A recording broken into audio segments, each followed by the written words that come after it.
No me digas qué hacer en mi propia casa. La voz de Isabella, afilada como un cuchillo, cortó el aire de la lujosa villa andaluza. Isabella, a sus 27 años, dirigía una empresa que la mayoría de los ejecutivos con el doble de su edad no podían manejar. Tomaba decisiones que movían mercados y dormía exactamente 6 horas cada noche sin un solo remordimiento. No se inmutaba. No pedía ayuda y ciertamente no aceptaba caridad. Ni de su junta directiva, ni de sus inversores, y menos aún del discreto y aparentemente corriente guarda de seguridad que su padre acababa de asignar para vivir con ella. Su nombre era Julián, vestía ropa sencilla. Apenas hablaba. Por todas las medidas visibles, era completamente ordinario. Isabella estaba equivocada. ¿Qué harías si la persona que habías descartado resultara ser la única que podía salvarte? Nexus Tecnología de Datos había crecido un 38% solo en el último año fiscal.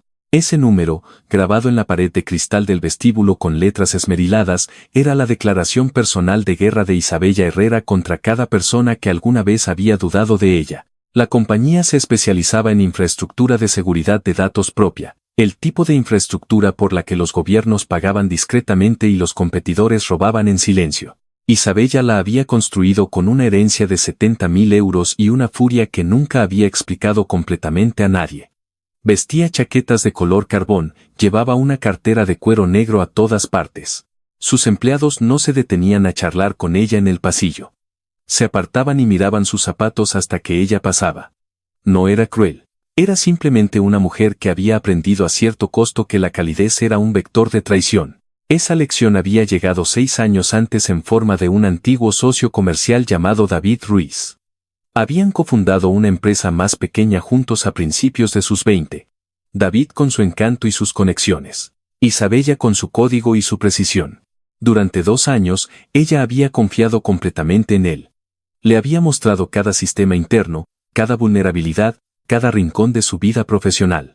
Cuando él disolvió la sociedad y se dirigió directamente a su mayor competidor con todo lo que ella había construido, Isabella no lloró.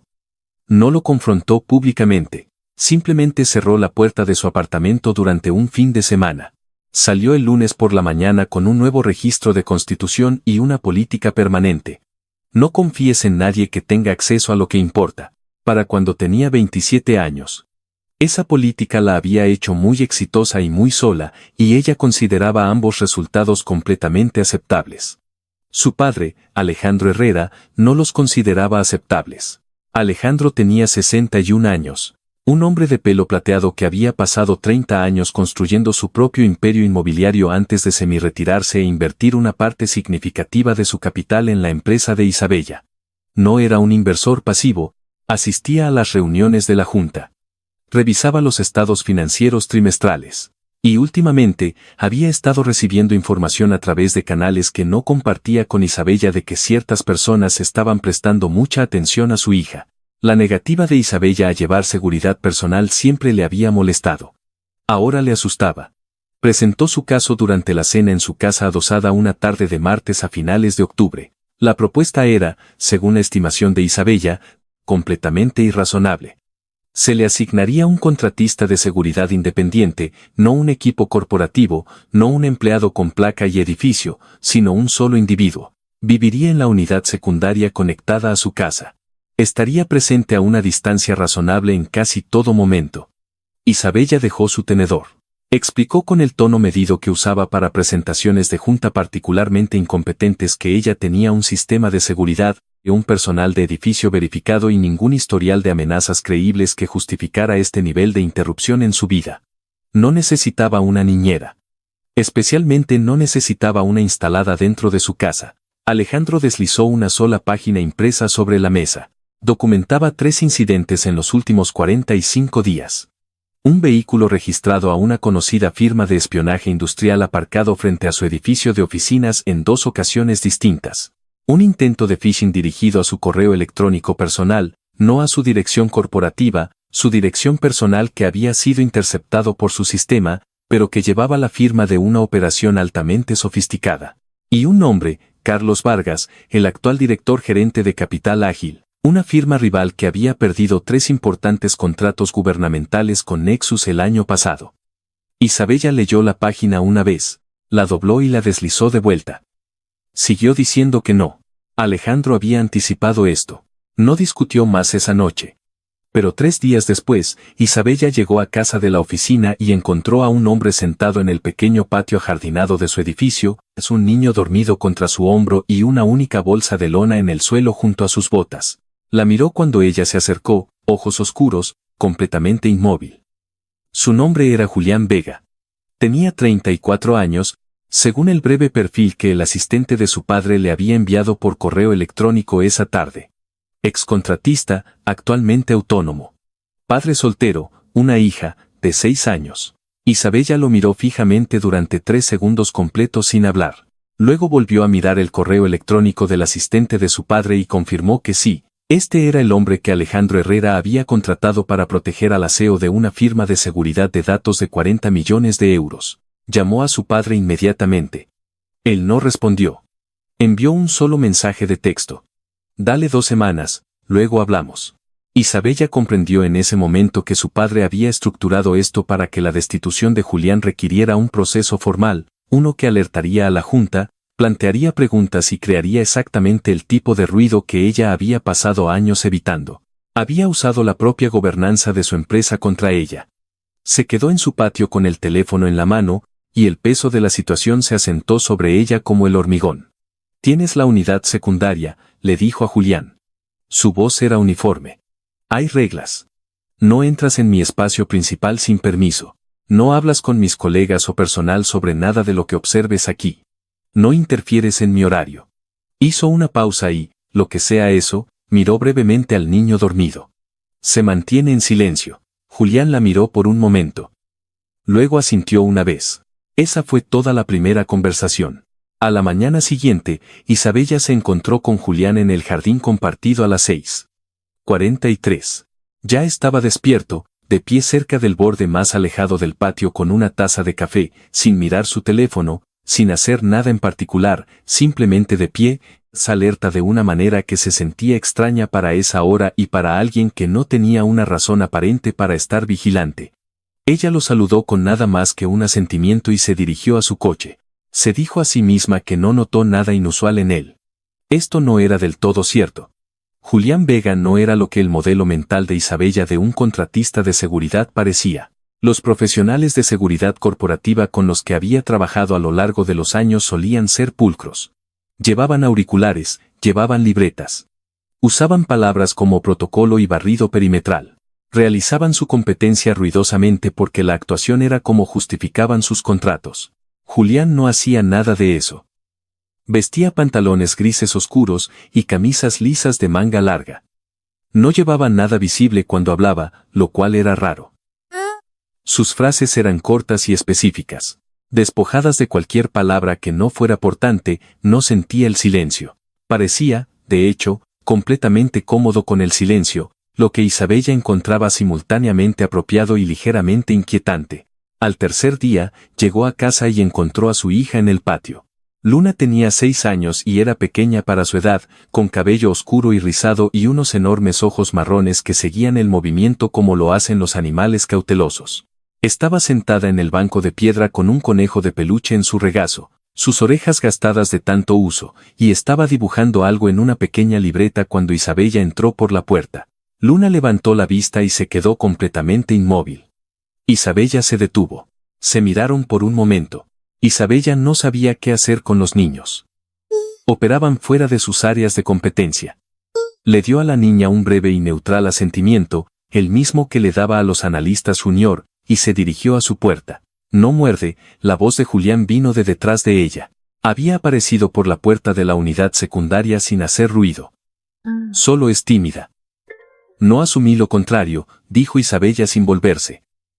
Entró y no pensó en los enormes y vigilantes ojos de la niña por el resto de la noche. O eso se dijo a sí misma. La fricción entre Isabella y Julián no fue explosiva. Fue silenciosa y persistente como una corriente eléctrica de bajo grado. Isabella tenía reglas. Julián la seguía al pie de la letra, lo que de alguna manera la irritaba más, no menos, porque no le daba nada que corregir. Ella había esperado resistencia, pequeñas violaciones, el tipo de comportamiento territorial de bajo nivel que estaba acostumbrada a manejar. En cambio, obtuvo un hombre que simplemente estaba presente, que nunca se explicaba, que observaba todo. Lo vio una noche observando la calle desde la ventana del segundo piso de su unidad, no de una manera obvia, no con nada visible en sus manos, sino con la particular calidad de atención que ella reconocía en ciertos exconsultores militares que había contratado para la evaluación de riesgos de infraestructura. El tipo de observación que no era casual, lo notó y no dijo nada. El quinto día, llegó a casa y descubrió que Julián había reorganizado las macetas a lo largo de la entrada del patio. Al principio parecía un cambio estético menor. En una inspección más cercana, el nuevo arreglo eliminaba 2 puntos ciegos que ella no había registrado conscientemente. Se quedó en el umbral por un largo momento, procesando esto. No le preguntó al respecto. No quería darle la satisfacción de saber que ella lo había notado. Pero sí lo había notado. Los ritmos domésticos que se desarrollaron durante la primera semana fueron incómodos y, Isabella tuvo que admitir, relativamente funcionales. Julián no hacía ruido antes de las 6:00 de la mañana. Ella no le había pedido que hiciera esto, pero él parecía entender su horario por observación. Luna, por su parte, había desarrollado el hábito de jugar en silencio en cualquier espacio en el que estuviera su padre y de quedarse completamente en silencio si Isabella aparecía cerca. La niña parecía leer los estados de ánimo de los adultos con una sensibilidad que sugería que había pasado mucho tiempo siendo cuidadosa a su alrededor. Esa observación se alojó en algún lugar de la mente de Isabella y se quedó allí. Al octavo día, vio a Julián y Luna en el patio después de la cena. No tenía intención de observarlos. Pasaba por una ventana y simplemente se detuvo. Julián estaba sentado en el banco de piedra con Luna en su regazo, leyéndole un libro ilustrado. Su voz era demasiado baja para escuchar a través del cristal, pero toda su postura había cambiado. La vigilancia que ella asociaba con él durante el día no había desaparecido. Sospechaba que nunca desaparecía por completo, pero algo en él se había suavizado en los bordes. Era paciente con las interrupciones de Luna. Señalaba imágenes. Hizo una mueca que la hizo reír, y sonrió de una manera que reorganizó sus rasgos por completo. Isabella se quedó en la ventana durante aproximadamente 8 segundos. Luego retrocedió y volvió a su portátil. Tenía una presentación trimestral para la junta que preparar y 2 negociaciones de contrato pendientes que finalizar. No tenía tiempo para pensar en la vida doméstica de un hombre que no había elegido tener en su casa. Abrió su hoja de cálculo y volvió a sus números. Los números eran seguros, los números tenían sentido. Julián Vega no tenía sentido. Y ese era un problema que aún no había encontrado una manera de archivar correctamente. La primera vez que sucedió, Isabella casi lo descartó. Iba en coche a una reunión en un hotel del centro. Julián al volante. Luna en la escuela ese día, cuando él hizo un giro repentino en una calle lateral sin ninguna instrucción de ella. Isabella levantó la vista de sus documentos. Esa no es la ruta, dijo. Hay un vehículo que nos ha seguido desde el garaje, dijo. Sedán azul oscuro, matrícula de fuera del estado. Ha mantenido exactamente 4 coches de distancia durante las últimas 11 manzanas. Isabella miró por el espejo retrovisor. No vio nada útil. No estaba entrenada para ver lo que él veía. ¿Está seguro? Sí. Hizo 3 giros más en un patrón que ella reconoció como una ruta de detección de vigilancia. Ella conocía el término de un seminario de espionaje corporativo al que había asistido hacía 2 años. En el cuarto giro, el sedán había desaparecido. Volvió a la avenida principal y la entregó en la entrada del hotel exactamente 4 minutos tarde. Se sentó en el coche por un momento antes de salir. ¿Has hecho esto antes?, preguntó ella. ¿Conducir?, dijo él. Ella lo miró. No estaba siendo obtuso. Su expresión era completamente neutral. No podía decir si era una evasiva o simplemente su forma natural de expresarse. Salió del coche sin insistir. Dentro de la reunión, su atención estuvo dividida por primera vez en años. Durante los días siguientes, comenzó a catalogar. Era una mujer que organizaba la información profesionalmente, y Julián se había convertido, le gustara o no, en un problema de datos que necesitaba comprender. Comenzó a anotar los detalles. Identificó a un hombre fotografiando la entrada de su edificio desde un coche aparcado y se lo informó en voz baja, sin alarma, proporcionando la marca del vehículo, la matrícula parcial y la hora estimada en que el coche había llegado a la manzana. información que, cuando la comparó con lo que su equipo de seguridad corporativa pudo recopilar, era más precisa que cualquier cosa que ellos produjeran. Detectó una cerradura manipulada en la puerta de servicio del edificio, no forzada, sino manipulada de una manera que habría sido invisible para cualquiera que no la buscara específicamente. No dijo nada al respecto hasta que ya la había reemplazado. Leyó habitaciones en una función de la empresa. Ella le permitió asistir como seguridad periférica. Lo vio procesar el espacio en 30 segundos de su llegada, salidas, líneas de visión, posiciones de caras desconocidas. Lo había hecho tan naturalmente que nadie más en la habitación había registrado lo que estaba sucediendo. Ella lo registró porque lo había estado observando específicamente. Sus manos estaban cicatrizadas, no uniformemente, no como las de un trabajo de fábrica o de cocina, sino en el patrón discreto y específico que sugería un entrenamiento a largo plazo con ciertos equipos. Había visto ese patrón una vez antes en un agente federal retirado que había consultado para Nexus sobre pruebas de penetración. Ella comenzó a hacer preguntas. ¿Dónde estabas antes de esto?, preguntó un miércoles por la tarde, encontrándolo en la cocina con Luna. Él estaba cortando una manzana con la clase de precisión automática y sin prisas que la gente desarrolla después de hacer algo de la misma manera durante mucho tiempo. Contratista privado, dijo. Antes de eso, una pausa, rama de servicio. Le entregó a Luna un trozo de manzana. ¿Importa para el trabajo? Estoy preguntando, dijo ella. Él se volvió ligeramente hacia ella. No a la defensiva, sino medido. Ejército, dijo, hace mucho tiempo. Ella esperó. Él no dijo nada más. Luna aceptó la rebanada de manzana y volvió a dibujar sin levantar la vista. Esa noche, Isabella buscó su nombre a través del servicio profesional de verificación de antecedentes que Nexus utilizaba para las contrataciones ejecutivas, Julián Vega. Los resultados eran escasos de una manera específica. Tenía un registro válido de seguridad social, una licencia de conducir, un breve historial de empleo con 2 firmas de seguridad privadas, una nacional, otra con oficinas en 3 países, y luego nada. El historial de empleo se detuvo hace 5 años. Antes de eso, el registro era escaso y extrañamente genérico. El tipo de escasez que no proviene de una persona que simplemente no hizo mucho, sino de una persona cuyo historial había sido cuidadosamente gestionado. Ella había visto esto antes, es una vez en el expediente de un contratista de defensa que había realizado trabajos encubiertos para una agencia gubernamental y cuya identidad civil había sido parcialmente construida para fines operativos. No durmió bien esa noche. A la tarde siguiente, ella estaba trabajando en la sala de estar cuando escuchó un sonido en el patio que no era correcto. Un rasguño, una distribución de peso específica en el camino de piedra que no podría haber articulado, pero que su cuerpo registró antes que su mente. Ella ya estaba girando cuando Julián entró por la puerta, se posicionó entre ella y la ventana y dijo: «Adentro». Ahora, tardó 40 segundos. Un hombre que ella nunca había visto antes pasó por la entrada del patio, se detuvo y continuó. Julián observó hasta que la calle estuvo despejada. Luego retrocedió y dijo: «Alguien haciendo reconocimiento». Ya había pasado una vez antes, con ropa diferente. El corazón de Isabella latía más rápido de lo que ella quería. «¿Cómo supiste que estaba en peligro?» «No sabía que estabas en peligro», dijo. «Sabía que alguien estaba recopilando información. Esas no son siempre lo mismo, pero prefiero tratarlas de la misma manera». Hubo una pausa. «¿Quién eres?», preguntó ella.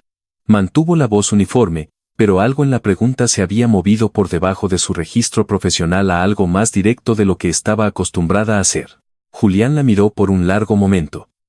«Alguien haciendo un trabajo», dijo. Volvió al patio. Isabella se quedó en el centro de su sala de estar, una mujer que controlaba 40 millones de euros en infraestructura y un equipo de 217 personas, y se dio cuenta por primera vez en años de que estaba en una situación que no entendía completamente. Julián no era quien su expediente decía que era.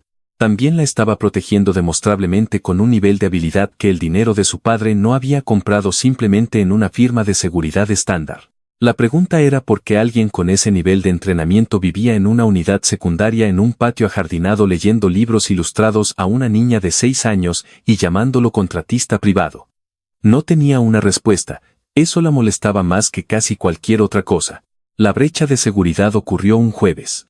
Dana Fernández, la jefa de tecnología de Isabella, una mujer meticulosa, la detectó a las 9:40 de la mañana, en un registro de acceso interno que mostraba una consulta de datos sobre las especificaciones del contrato gubernamental relacionadas con el cliente de infraestructura de más alto nivel de Nexus, ejecutada con credenciales pertenecientes a un ingeniero senior de nivel medio llamado Pablo Moreno.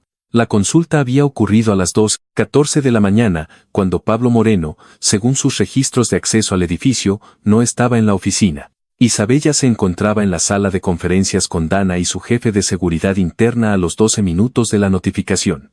No levantó la voz. No expresó pánico. Identificó el alcance de la posible fuga, emitió un bloqueo de credenciales en los sistemas afectados y ordenó a Dana que aislara el segmento de red comprometido antes de que cualquier persona fuera de esa sala tuviera tiempo de comprender lo que estaba sucediendo. Era muy buena en una crisis. Lo que no pudo contener por completo fue la magnitud de la implicación. Si alguien tenía las credenciales de Pablo y acceso remoto al sistema interno, o habían comprometido el perímetro de la red o tenían ayuda desde dentro. Pablo Moreno había estado en Nexus durante 3 años. Tenía excelentes críticas. También, recordó Isabella ahora, había almorzado 2 veces en el último mes con un hombre que había visto una vez en el vestíbulo y en el que no había vuelto a pensar. Sacó las imágenes de seguridad. El rostro del hombre le resultaba familiar de forma abstracta. El tipo de familiaridad que significa que has visto a alguien en un contexto tan poco memorable que lo archivaste como fondo. Envió la imagen a Julián. Su respuesta llegó en menos de 4 minutos. El nombre del hombre era Ricardo Gascón, un ex empleado de la División de Inteligencia de Capital Ágil. Había dejado, o parecía haber dejado la empresa, hacía 8 meses. Julián incluyó la información sin ninguna explicación de cómo la había obtenido. Isabella miró el mensaje durante un largo momento. No preguntó. Carlos Vargas estaba haciendo su jugada. Ella había sabido que esto se avecinaba. La documentación que su padre le había mostrado, los avistamientos de vehículos, el intento de phishing, pero lo había estado manejando a nivel de inteligencia, tratándolo como espionaje corporativo que podía contener a través de contramedidas y canales legales. Lo que la brecha le dijo fue que la operación ya estaba dentro de sus muros. Alguien en quien había confiado con acceso a la red había sido doblado. El resto de ese día fue un caos controlado. Auditoría interna, revisión de credenciales, análisis forense de cada registro de acceso de los últimos 60 días. Para las 7:00 de la tarde, Isabella había identificado 3 consultas adicionales que habían sido enmascaradas con más cuidado que la primera, todas ejecutadas con el acceso de Pablo fuera del horario laboral. También había identificado que Pablo había estado bajo presión financiera durante los últimos 4 meses. Un hecho que su sistema de recursos humanos no había detectado porque nadie había pensado en buscarlo. No volvió a casa hasta las 10 de la noche. Julián estaba en el patio cuando ella llegó. Luna estaba dentro y dormida. Podía ver la luz encendida en la ventana superior de la unidad secundaria. Él estaba de pie cerca de la entrada, exactamente donde siempre estaba cuando la esperaba. Ella no le había dicho que llegaría tarde a casa. Él había esperado de todos modos. Ella pasó junto a él sin hablar. Estaba a mitad de camino de su puerta cuando su teléfono vibró. Número desconocido. Respondió sin pensar, una decisión que lamentó en el momento en que escuchó la voz.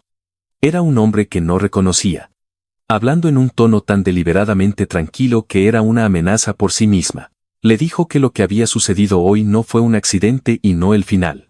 Le dijo que tenía 48 horas para considerar una reunión. Le dijo que el siguiente paso sería menos quirúrgico.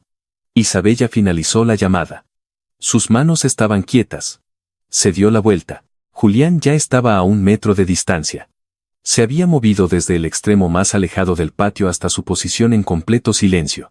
Y estaba leyendo su rostro con la misma atención total que usaba para leer las calles. Llamada de amenaza, dijo. Ella lo miró. ¿Cómo supiste?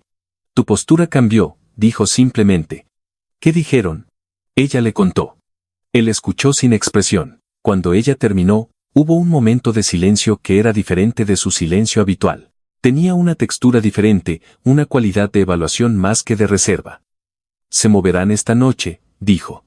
O muy cerca de ella. La llamada no es una negociación. Es una cuenta regresiva.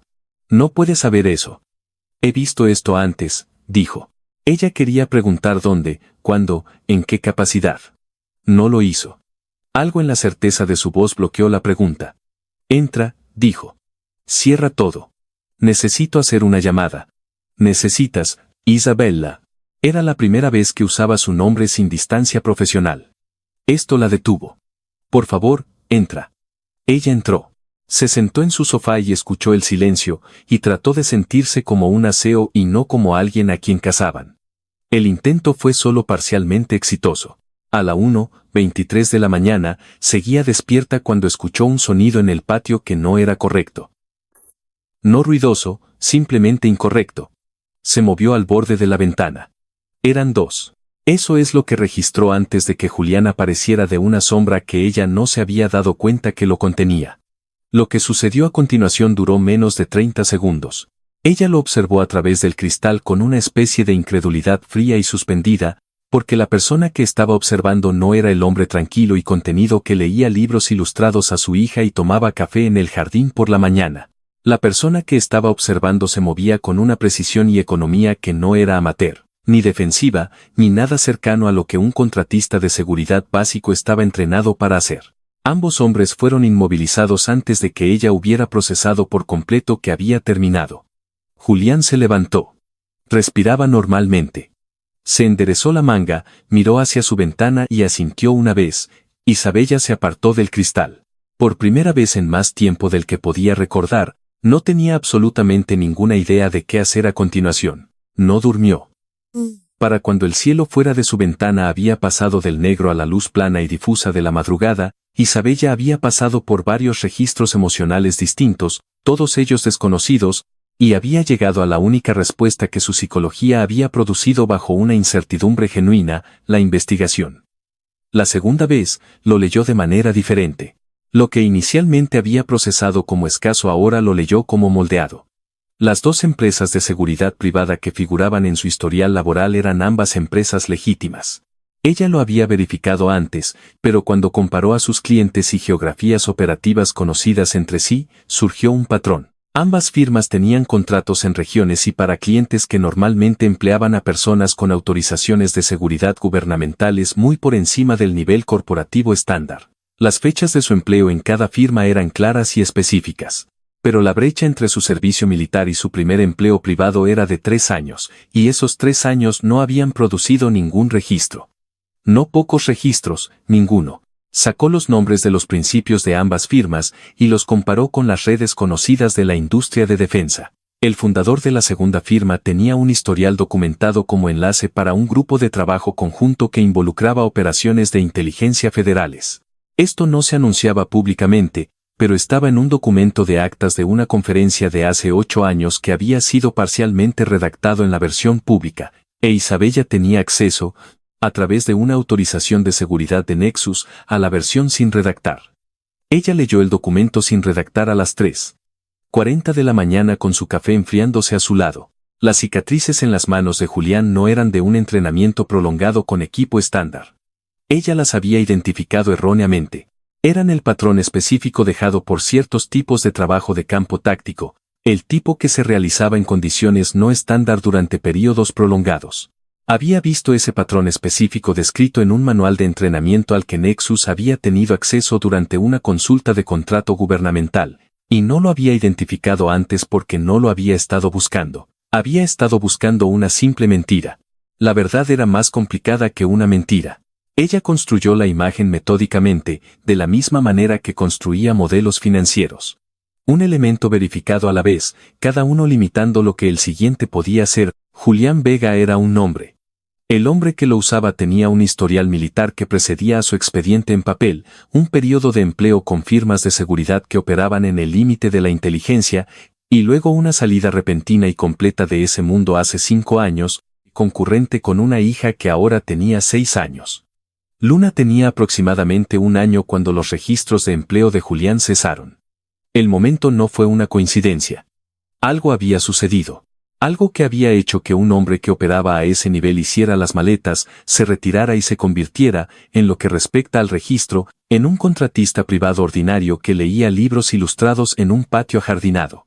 A las 6:15 lo escuchó moverse en el patio. Ella salió.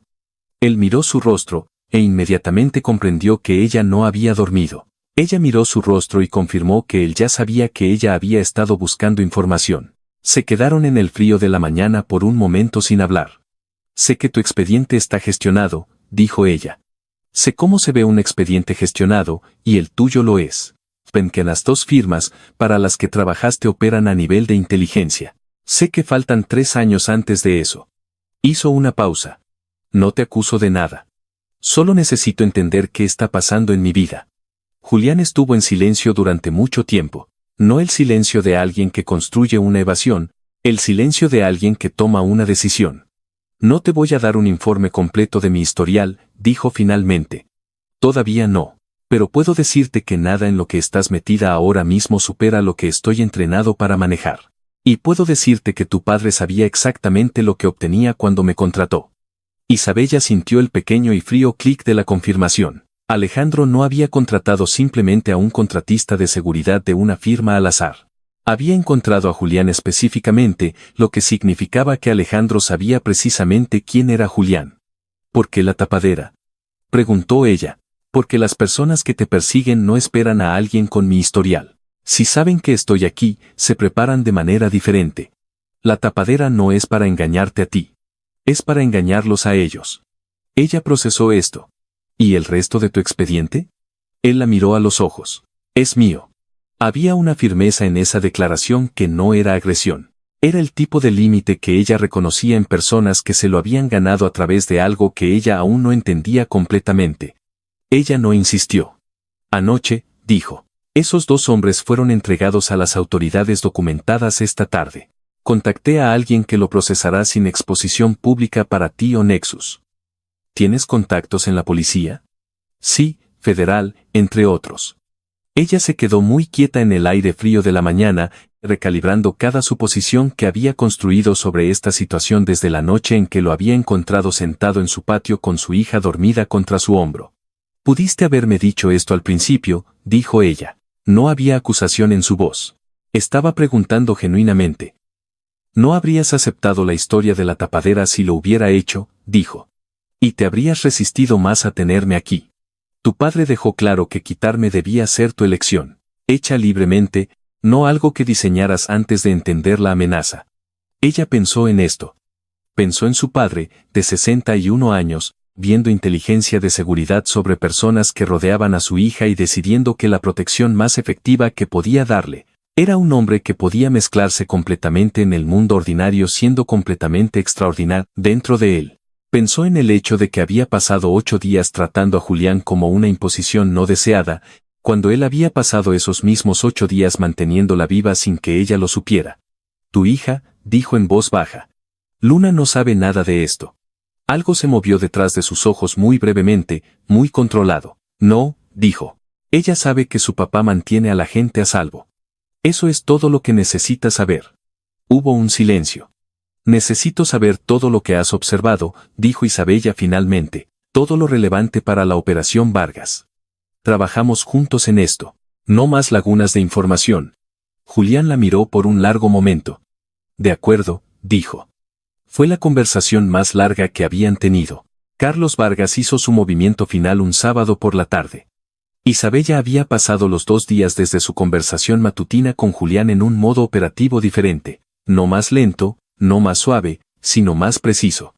Habían trazado juntos la red de Vargas. Julián proporcionaba inteligencia de fuentes que no nombraba, pero cuya precisión ya no podía cuestionar, e Isabella proporcionaba la arquitectura corporativa, los patrones financieros y la forma exacta de lo que Vargas intentaba extraer. Era una colaboración eficiente que había eliminado la mayor parte de la fricción que había caracterizado la primera semana. Ella hacía preguntas precisas. Él daba respuestas precisas. No perdían el tiempo el uno del otro. También en esos mismos 2 días había tenido 3 conversaciones con Luna. La primera fue accidental. Isabella entró en la cocina a buscar agua a las 9 de la noche y encontró a Luna sentada a la mesa con su conejo de peluche, sin poder dormir, y pasaron aproximadamente 12 minutos en el mismo espacio sin que fuera incómodo, lo cual no era algo que Isabella esperara. La segunda fue deliberada por parte de la niña. Luna había aparecido en la puerta de conexión con un dibujo que había hecho y se lo había extendido a Isabella con la expresión de alguien que hacía una importante apertura social. Isabella había aceptado el dibujo y había dicho que era bueno. Luna la había mirado con esos enormes ojos por un momento y luego había sonreído tan completamente que cambió toda la temperatura de la habitación. La tercera conversación fue breve pero tuvo peso. Luna le había preguntado a Isabella qué hacía todo el día e Isabella había explicado simplemente que dirigía una empresa. Luna había considerado esto y había dicho, como una jefa, y Isabella había dicho, sí, como una jefa. Y Luna había sentido, aparentemente satisfecha, y había vuelto a dibujar. Isabella había guardado el dibujo. No pensó con demasiada cautela por qué. El sábado por la tarde, ella estaba trabajando desde casa, con Julián cerca, documentos extendidos sobre su mesa del comedor cuando sonó su teléfono. Era el sistema de seguridad del vestíbulo de su edificio. Entrega, recogida. Dirección incorrecta. Podría bajar a verificar. No era una llamada que hiciera el sistema de su edificio. El edificio utilizaba una notificación de aplicación estándar, no una llamada telefónica. Ella nunca había recibido una llamada telefónica de seguridad del vestíbulo en 2 años de vivir allí. Miró a Julián. Él ya estaba de pie. No bajes, dijo él. No iba a hacerlo, dijo ella. En los siguientes 4 minutos, Julián hizo 3 llamadas en rápida sucesión. La última duró menos de 60 segundos. Y cuando terminó, se volvió hacia ella y dijo: han metido a 2 personas en el edificio por la entrada de servicio. Vienen subiendo. Alguien de dentro les dio acceso. Él se movió hacia ella con una precisión que era deliberada y preplanificada. Hay una salida secundaria a través del pasillo de mantenimiento. Nos vamos ahora. Se fueron. Luna estaba en su habitación y la primera acción de Julián fue su hija. La tenía en sus brazos, manta y conejo y todo antes de que Isabella hubiera cruzado el umbral de la unidad secundaria. Esa acción ejecutada sin dudar. Sin un respiro de cálculo, la niña fue lo primero automáticamente. La forma en que la respiración fue lo primero le dijo a Isabella algo sobre Julián Vega que ningún archivo de inteligencia podría haber comunicado. Se movieron por el pasillo de mantenimiento, Julián delante, Isabella cerca. Luna, pegada a su hombro con los ojos abiertos, asustada y en silencio, porque era una niña que había aprendido a guardar silencio en momentos difíciles. Ese conocimiento se posó sobre Isabella como un peso. En el nivel de servicio inferior del edificio, fueron recibidos por 2 individuos que Julián claramente conocía. Se comunicaron en el código cortado y mínimo de personas que han trabajado juntas bajo presión antes. Trasladaron a Isabella y Luna a un vehículo mientras Julián se quedaba atrás. Volveré en 10 minutos, le dijo a Luna. Le tocó la cara. Quédate con Isabella. Luna lo miró con ojos enormes. Ella asintió. Él miró a Isabella brevemente. No era una petición, ni una instrucción. Solo una mirada que transmitía todo lo que aún no se había dicho. Luego se volvió hacia el edificio. Isabella se sentó en el vehículo con una niña de 6 años pegada a su costado, aferrando un conejo de peluche, e hizo algo que no había hecho en presencia de otra persona en 6 años. Rodeó a la niña con el brazo y la abrazó. Lo que Julián hizo dentro del edificio en los siguientes 11 minutos no fue algo que Isabella presenció por completo. Lo recibió en pedazos después del propio Julián.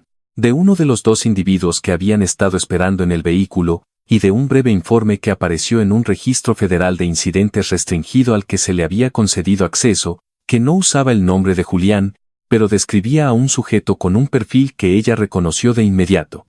2 hombres habían entrado en el edificio, agentes de Carlos Vargas, ambos con antecedentes de trabajo de seguridad privada, en entornos donde el trabajo no era legal. Julián los había encontrado en el pasillo de servicio en un terreno estrecho y cerrado, que una persona con entrenamiento estándar habría considerado una desventaja.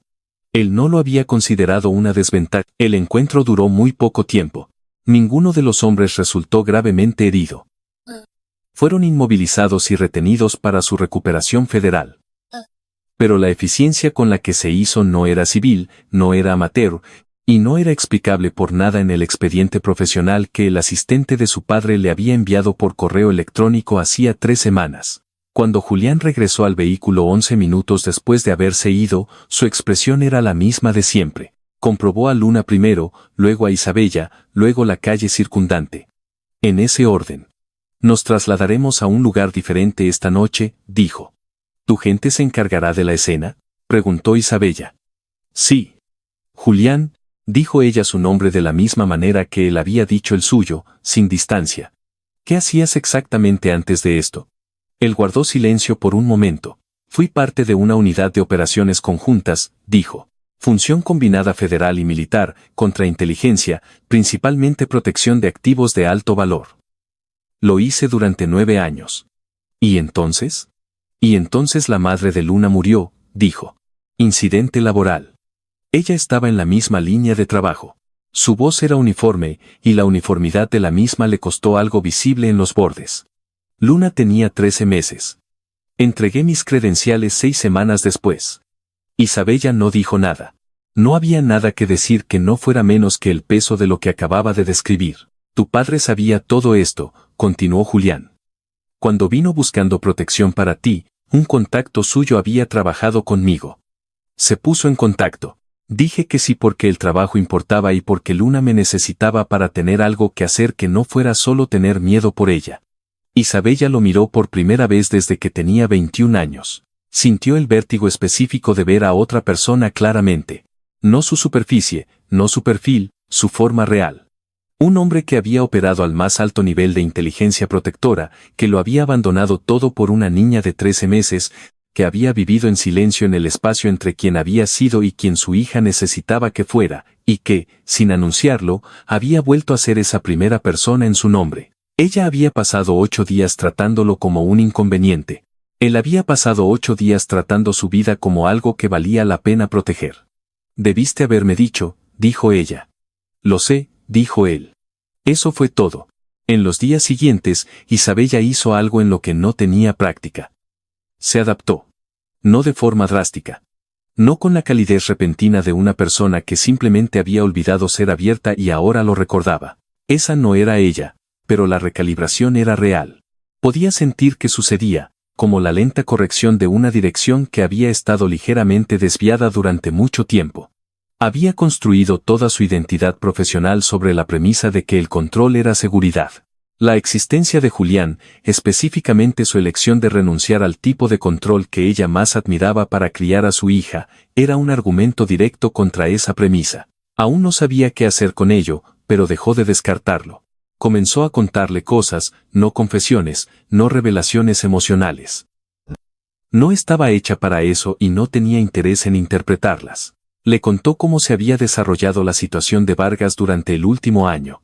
Le habló brevemente de David Ruiz y sin un sentimiento particular porque era un contexto relevante y porque descubrió, inesperadamente, que no se sentía como una exposición decirlo en voz alta a esta persona específica.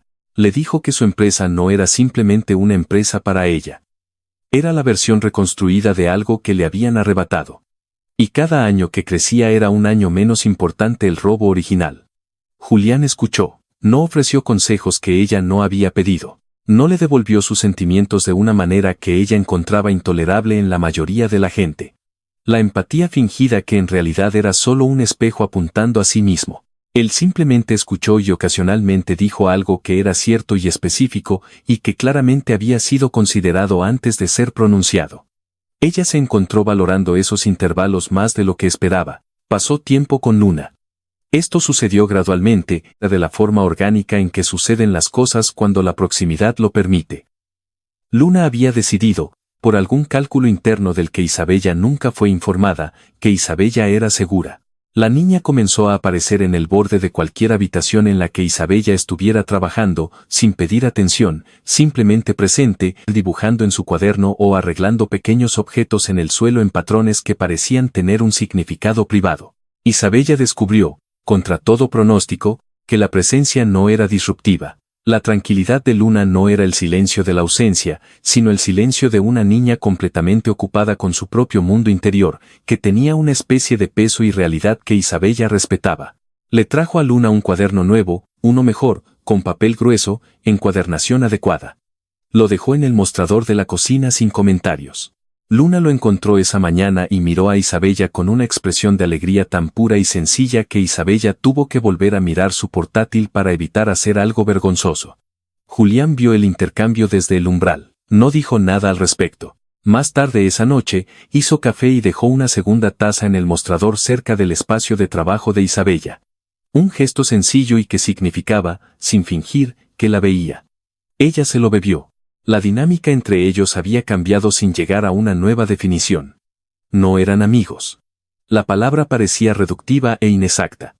No eran empleador y empleado. O no solo eso, lo que eran era algo que había surgido de la alta presión compartida y el reconocimiento mutuo. El tipo de cosa que se forma entre personas que han estado juntas en peligro real y han salido al otro lado con una comprensión clara de quién es la otra persona en los momentos difíciles. Él no la idealizó. No suavizó sus asperezas ni fingió que no las tenía. Le habló como a una igual, con la franqueza específica y sin afectación de alguien que ha trabajado junto a personas altamente competentes y sabe cómo encontrarlas donde están. Ella no sabía cuándo había experimentado eso por última vez. Una noche, lo encontró en el patio después de que Luna se durmiera, sentado en el banco de piedra en la oscuridad, y ella trajo su propio café y se sentó en el otro extremo del banco, y estuvieron en silencio juntos por un tiempo sin que fuera incómodo. La ciudad emitía su sonido nocturno bajo a su alrededor. Las luces estaban encendidas en las ventanas superiores de los edificios vecinos. «Renunciaste a mucho», dijo ella finalmente. «Recibí algo a cambio», dijo él. «Luna». «Sí». Y él hizo una pausa.